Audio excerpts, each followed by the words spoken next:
Chris Bishop.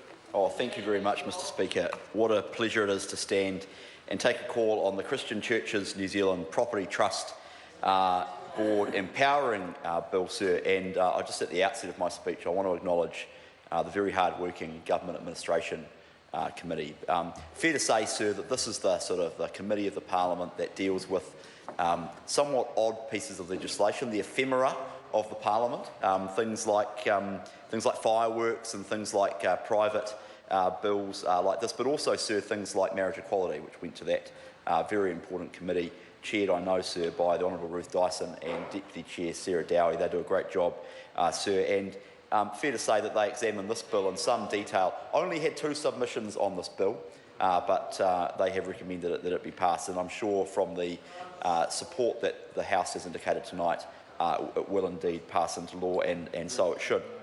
Sir, the history of this bill has been well canvassed, and it is actually a fascinating history. I'm not on the Government Admin Committee, very sadly, but I went back and I read the first reading speech from the Honourable Dr Nick Smith and read about the history of the Christian Churches of New Zealand, and indeed it is a fascinating history, and it's not, sir, a history that I'm familiar with. I was brought up a Methodist, and in fact just the other day I went to the Wainuia Mata Coast Road Church, the 150th Jubilee out there in the hut, where one of my I've got to get this right, one of my great-grandfathers used to be a lay preacher. He was a peripatetic evangelist, used to journey from Petone over to Wainuia Mata. Would have been a tough journey back then.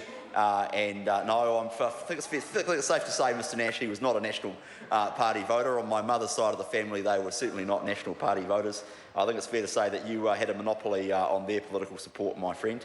They would have been very great fans of the late Norm Kirk, no doubt about that, and Mr Nash as well.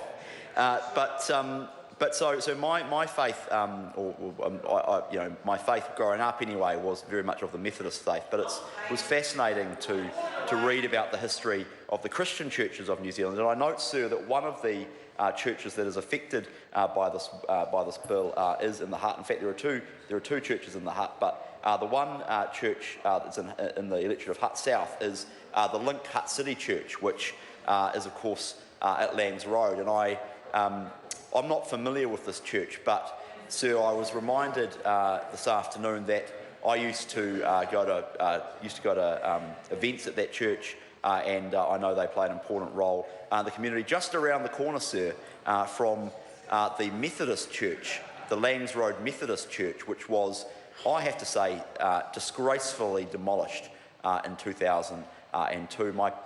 That church sat on the site in Lower Hutt for 75 years before it was demolished for private development. I think it was a Briscoe's in 2002, and my parents got married there, and I think it should never have been demolished. Sir, this is an important bill for the Christian churches, and in some ways slightly odd that Parliament has to sit on a Wednesday afternoon to pass a private bill to become a private act to give effect to what is a very sensible change to the trust deed. And so as the minister, well, not as the minister, as the sponsor of the bill said, sir, very succinctly in the first reading, the bill dissolves the trust, repeals the act, transfers all the property of the trust into a new trust, and basically allows them to manage their property more sensibly.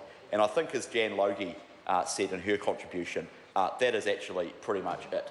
There's a lot of history behind the trust, behind the churches and their trust. There's a lot of long and important history and a lot of important work they do in the community. But actually, the bill is actually pretty simple, and that's probably why it's got unanimous support, and probably why only 2 submissions were made. And sir, in closing, I do have to wonder for the House: is there a better way of Parliament dealing with things like this bill?